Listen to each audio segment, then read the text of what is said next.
Buenos días, hermanos, es un gusto poder encontrarnos nuevamente en este espacio para poder juntos encontrarnos con el Señor en su palabra, en la Biblia, porque el Señor cada vez que abrimos la palabra, que nos disponemos a encontrarnos con Él, nos lee desde la Biblia, lee nuestro corazón y nos transforma. Él nos está buscando. Vayamos a su encuentro. Oremos. Señor, te agradecemos por este momento en que podemos encontrarnos con vos. Te queremos pedir en nombre de Jesús que tu Espíritu Santo hable en nuestra vida, nuestros pensamientos, nuestro corazón, nuestra escala de valores sea ordenada, Señor, con tu Espíritu, con la vida, Señor, que viene de vos. En nombre de Jesús, amén. Entonces invito a que podamos buscar en la Biblia el Evangelio de Lucas, el capítulo 15, los versículos 1 al 10. Es un pasaje muy interesante en el cual diferentes grupos se encuentran a partir de Jesús. Y es muy interesante ese encuentro. Dice así: muchos recaudadores de impuestos y pecadores se acercaban a Jesús para oírlo, de modo que los fariseos y los maestros de la ley se pusieron a murmurar: este hombre recibe a pecadores y come con ellos. Él entonces le contó una parábola. Supongamos que uno de ustedes tiene 100 ovejas y pierde una de ellas. ¿No deja las 99 en el campo y va en busca de esa oveja perdida hasta encontrarla? Y cuando la encuentra, lleno de alegría, la carga en sus hombros y vuelve a la casa. Al llegar, reúne a sus amigos y vecinos y le dice: alégrense conmigo, ya encontré la oveja que se me había perdido. Le digo que así es también en el cielo. Habrá más alegría por un solo pecador que se arrepiente que por 99 justos que no necesitan arrepentirse. O supongamos que una mujer tiene 10 monedas de plata y pierde una. ¿No enciende una lámpara, barre la casa y busca con cuidado hasta encontrarla? Y cuando la encuentra, reúne a sus amigas y vecinas y les dice: alégrense conmigo, ya encontré la moneda que se me había perdido. Le digo que así mismo se alegra Dios con sus ángeles por un pecador que se arrepiente. Es interesante aquí los grupos que se presentan. El primero de ellos dice: recaudadores de impuestos y pecadores. Muchos recaudadores de impuestos y pecadores. Entendamos que en este momento de la historia, Roma había invadido Palestina, el lugar donde vivía Jesús, y mantenía tropas allí. Así también cobraba impuestos. Y estos recaudadores de impuestos no solamente eran personas que recibían el dinero sencillamente, sino eran personas que extorsionaban, eran personas que con esto prestaban a usura, eran personas que tenían muy mala fama de mantener actitudes y actividades ilícitas. Pero no solamente eso, eran personas que cobraban impuestos para el opresor que estaba en su tierra. Realmente eran personas despreciadas por la mayoría de la sociedad. Ellos y otros pecadores se acercaban a Jesús para oírlo, porque necesitaban encontrarse con él. Pero el otro grupo, ¿no?, de fariseos y maestros de la ley, eran personas que buscaban una pureza ritual extrema, sin llegar a ser sacerdotes.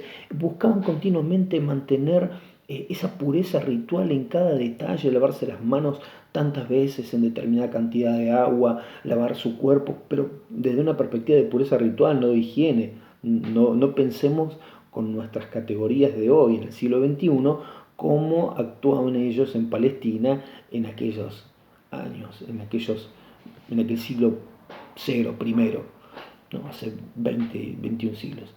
Tenemos que entender que en este momento estas personas buscaban legislar cada aspecto de la vida, y toda la cotidianeidad estaba regida por lo religioso, y ellos eran los que, digamos, marcaban el tiempo y cada detalle de qué se podía y qué no, y cómo era mantener esa pureza ritual, ¿no?, que los mantenía como personas distinguidas y selectas.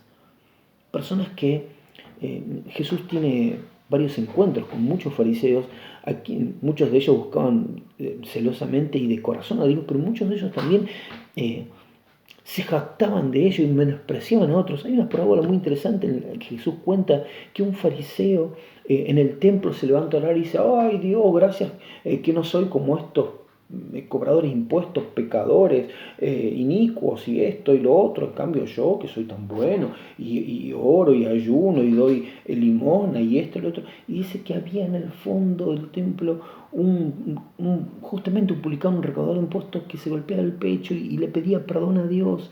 Y dice que al final este pecador, este recaudador de impuestos, se fue perdonado por Dios, pero este otro no. El que, digamos, el fariseo que tanto alarde hacía de sí mismo.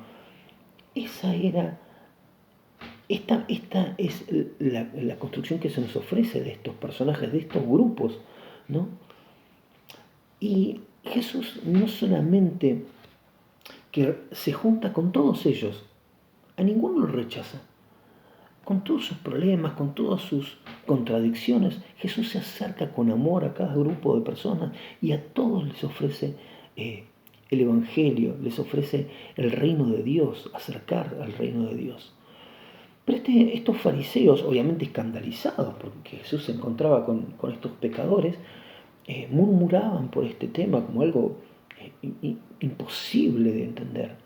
Pero Jesús va más allá. Y les cuento una parábola en la que Dios es identificado con otro grupo de personas despreciadas totalmente, pastores de ovejas. Nuestro pastor, el pastor de nuestra iglesia, muchas veces ha mencionado justamente este punto de que los pastores de ovejas eran personas realmente menospreciadas, personas que tenían que tomar un trabajo que nadie quería, que era ir a cuidar rebaños a los cerros, al intemperie durante meses, posiblemente personas que huían de un pasado poco transparente, personas que claramente no podían, pero ni por asomo, tener pureza ritual en ningún aspecto, ni cuidar detalles, ni día de reposo, ni un montón de cosas que estos fariseos mantenían con orgullo como algo, ¿no?, que los distinguía. Pero estas personas menospreciadas por la sociedad, de quienes inclusive se especula que ni siquiera se los tomaba en cuenta como a la hora de tomar una declaración o como un testimonio fidedigno, porque eran personas de quienes se dudaba de todo. Inclusive la comercialización de distintos productos del ganado bovino que misteriosamente ellos podían vender. Con lo cual, que Jesús haga una conexión entre Dios como alguien que sale a buscar una oveja perdida. No estamos hablando de la relación automática que nosotros hacemos con el rey David y tocando, ¿no?, el salterio y cantando salmos al Señor y después transformándose en el rey ejemplar del pueblo de Dios. Y sí, así Dios se identifica. Se propone como un pastor de ovejas menospreciado por muchos que va a buscar con amor a esa oveja que se había perdido. O una mujer, peor, porque en ese momento la mujer está totalmente invisibilizada, menospreciada. Una mujer estaba bajo el dominio, tutela de su padre hasta que se casaba, cuando tomaba la tutela de su marido. Y en esa dinámica se movía, era poco más que una cosa. Los fariseos que se preciaban de tales, se levantaban por la mañana y oraban y decían: Señor, gracias porque no soy ni esclavo, ni gentil, ni mujer. Y de repente Jesús se identifica a Dios como una mujer que busca aquello que se había perdido. Y que cuando lo encuentra se alegra, porque era algo preciado para ella. Nosotros somos preciados para Dios. Y déjame decirte que si vos estás escuchando esto por primera vez, Dios te ama, Dios te está buscando, quiere encontrarse con vos, quiere transformar tu vida, que inicies ese proceso en el que vos puedas descubrir que puedes perdonar, que puedes pedir perdón, que puedes restaurar esas relaciones rotas, que puedes reencauzar tu vida. Y si estás buscando eso, Dios está hace rato buscándote con amor. Y te invito a que me acompañes en una oración y que repitas conmigo para darle tu vida a Él. Mira, así: Señor Jesús, te pido en nombre de Jesús que perdones mis pecados, me arrepiento de ellos. Te pido que vengas a vivir a mi vida y que te transformes en el dueño de mi vida y mi Salvador, para que pueda transformar mi vida y pueda recibir tu paz y tu alegría. En nombre de Jesús. Amén. Y déjame que continúe. Hay otro pasaje que no vamos a leer, pero que me permito contarte. Está en Lucas 7, 36 al 50, si querés buscarlo después.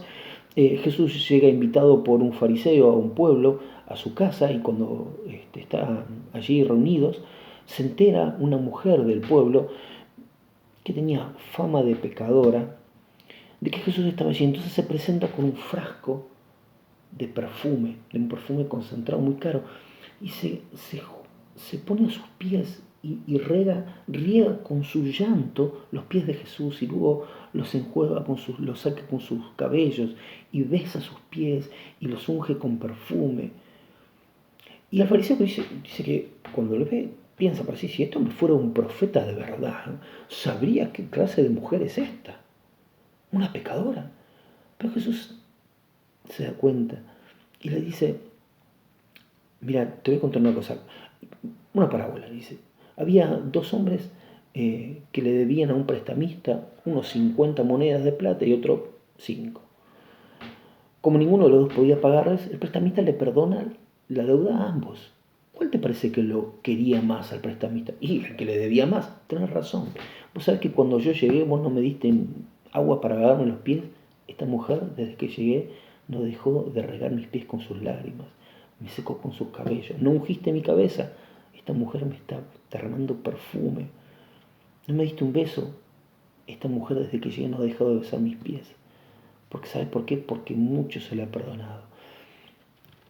Dios busca encontrarse con nosotros, estemos donde estemos y hayamos llegado hasta lo profundo del pozo que hayamos llegado. De donde se te ocurra, Dios te llama porque te ama y quiere rescatar tu vida desde el lugar donde estés. Y esa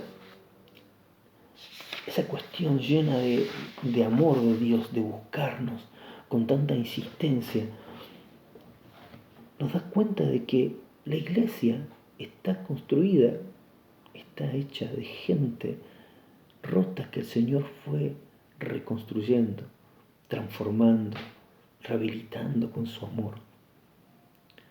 Está hecha con pecadores perdonados por su amor, por quienes nos hemos lastimado y hemos lastimado a otros, pero que en el Señor hemos podido empezar a reconstruir, a perdonar, a ser perdonados, a construir puentes con aquellos que estaban lejos.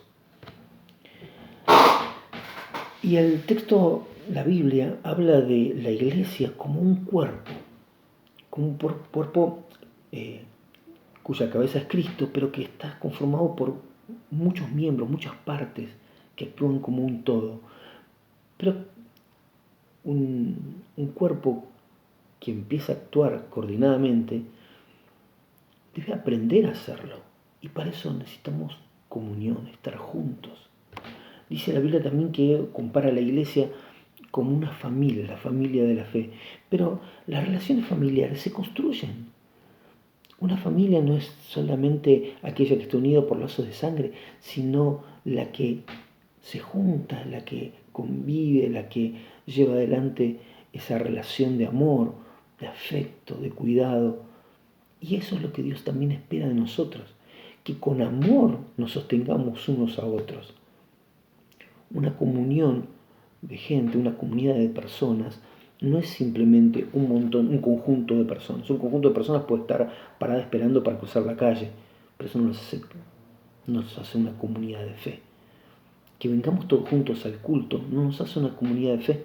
Una comunidad de fe somos a partir de que nos damos unos a otros, de que el Espíritu nos une, a partir de que nos bendecimos. Somos bendición unos a otros, porque el Señor fluye a través nuestro, y en el encuentro, en el estar juntos, en el compartir, en la koinonía, dice la palabra, una palabra en griego que significa comunión, es allí donde vamos construyendo esos lazos que nos unen y que nos vuelven una comunidad de fe, una comunidad de pecadores restaurados por Él. No nos olvidemos de dónde nos sacó el Señor y que todos somos pecadores en rehabilitación. ¿Y cómo encontramos la esencia de la comunidad de fe? En el reino de Dios. ¿Y cómo encontramos la esencia del reino de Dios? En la encarnación de Jesús. Que es la encarnación esto de que Dios se hizo hombre, de que decidió acercarse a la humanidad y que nació identificándose con nosotros, los que estamos lejos y perdidos. Nació en un pueblito lejano, en un rincón del imperio, en una provincia lejana, en un rincón de esa provincia lejana, y ni siquiera en el mejor hotel, en un establo con animales oliendo a lo que hay en un establo. Y allí nació identificándose con nosotros, lejanos, perdidos, oprimidos, pero nos ama y busca construir.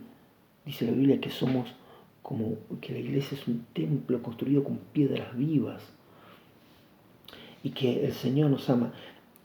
Busca de nosotros que seamos una comunidad de discípulos, discipuladores, que podamos juntos ir creciendo, unos con otros, no como jerarquías, ¿no? Y menospreciando a aquellos que son pecadores, porque nosotros también lo somos, porque nosotros también lo fuimos. Y espera el Señor que juntos estemos bendiciéndonos unos a otros. El vínculo que nos une, el Espíritu Santo, nos incorpora a la dinámica de la Trinidad.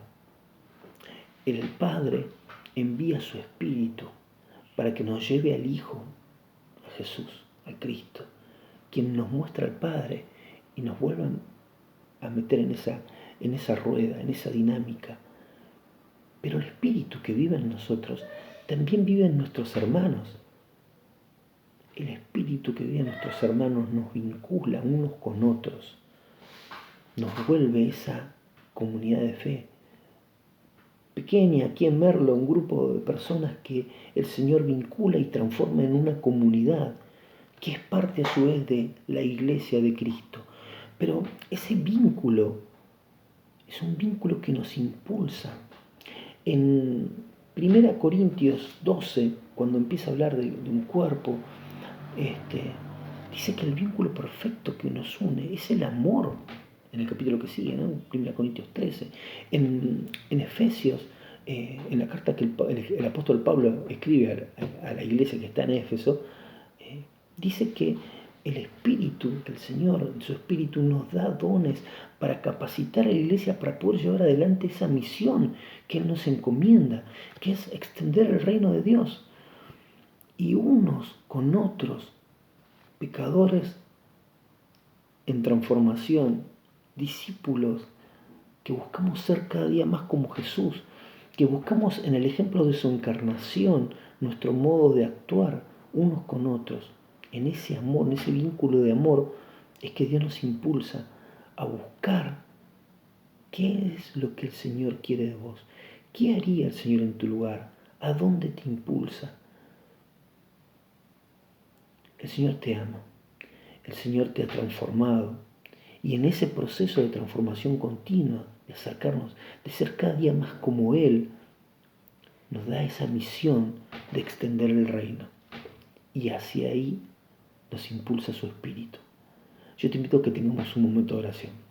Señor, te agradecemos porque tu Espíritu vive en nosotros. Te queremos pedir en nombre de Jesús que transforme nuestra vida. Queremos acercarnos cada vez más a vos. Queremos ser cada día más como vos. Encontrar en el ejemplo de tu vida, en tus enseñanzas, en el ejemplo de tu encarnación, Señor, ese modo de actuar, ese modo de vivir, Señor, juntos, unos con otros, bendiciéndonos mutuamente, compartiendo, Señor, lo que tu Espíritu nos da y hacia dónde nos impulsa. Señor, queremos ser una comunión, una comunidad de fe, una comunidad de hermanos que te busca, que te sirve, que es obediente a tu impulso, a tu voz, Señor. Te agradecemos y te adoramos juntos. En nombre de Jesús. Amén. Dios te bendiga.